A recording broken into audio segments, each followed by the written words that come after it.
This is the story of Polly's doll, as told by Winifred Foley in her autobiography, A Child in the Forest. Father Christmas would have to bring me a doll this Christmas. I gave him plenty of warning by shouting my request up the chimney weeks in advance of the usual time.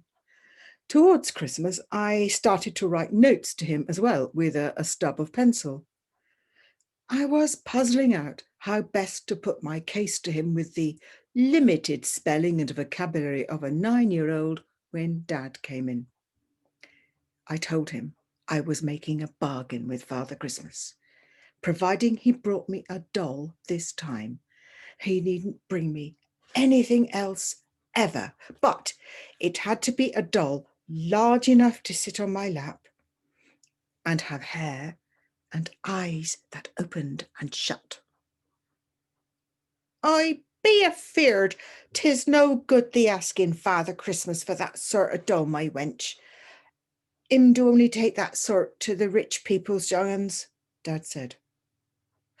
You do want to tell the silly old bugger off then.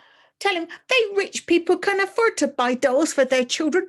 It's the likes of we lot him to need to bring the best toys too. Wherever auntie got more sense than that? Dad, who usually had an explanation for everything under the sun, scratched his head and admitted himself rather flummoxed. With hope only slightly diminished, I continued to shout my order up the chimney. My little brother fell asleep on Christmas Eve long before I did.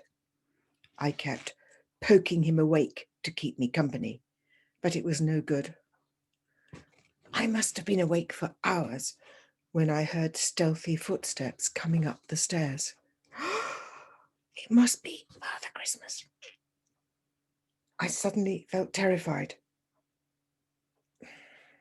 It was a bit of an anticlimax when I saw my sister Bess standing in the doorway. Oh, God! I thought you was Father Christmas! It seemed to me that she was hiding something behind her back. If thee doesn't go to sleep, Father Christmas won't come at all. I can't. You'll have to hit I over the head with a coal hammer. It was my excited little brother who poked me awake in the morning. Look, Father Christmas, I brought a tin whistle, an orange, a bag of marbles, and some sweets. I sat bolt upright, like a jack-in-the-box. Had Father Christmas brought my doll? At the bottom of my piece of the bed was propped the ugliest apology for a doll one could ever hope not to see. It looked for all the world like an old, darned black woolen stocking, lumpily stuffed, with a bit of ribbon tied round the foot for the head. It had 2 odd-sized buttons for eyes and a grimace from ear to ear, with a red woolen gash of a mouth. After all that cajoling up the chimney, after all the notes I'd written, fancy him bringing me a thing like that. Mum came in looking a bit anxious, but she said, bright enough, well then, Father Christmas didn't forget. He did bring a doll for you. Yeah, and him can have the bugger back. Mother looked crestfallen. It won't break like they china dolls. It's ugly and boss-eyed and got no hair. And how would you like it if the angels sent you a babby as ugly as that? I pulled the quilt over my head to show I had cut myself off from the season of goodwill. But Mam hadn't. After a bit, she came back and sat on the bed. She was dressing my doll in a flannel nightdress, a bonnet, and a piece of shawl.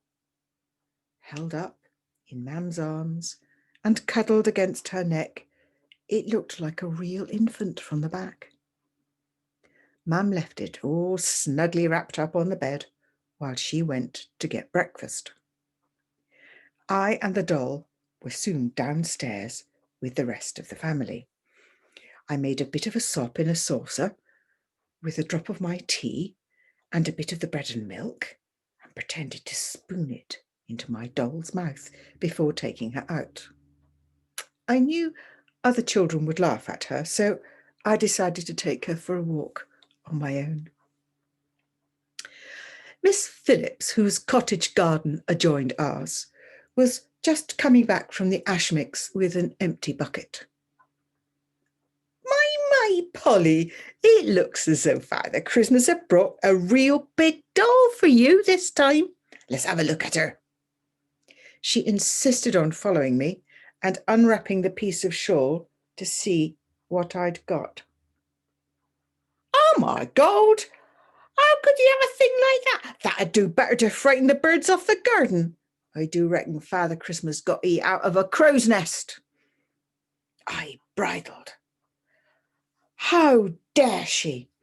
I doubled my scowl and threw in my monkey face for good measure. Never mind, I said to my doll when we were out of earshot. Her's a nasty old bism, and your mammy wouldn't change you for all the world, not for all the money in the world. Miss Phillips' insults cemented my feeling. From then on, my doll became the object of my affection.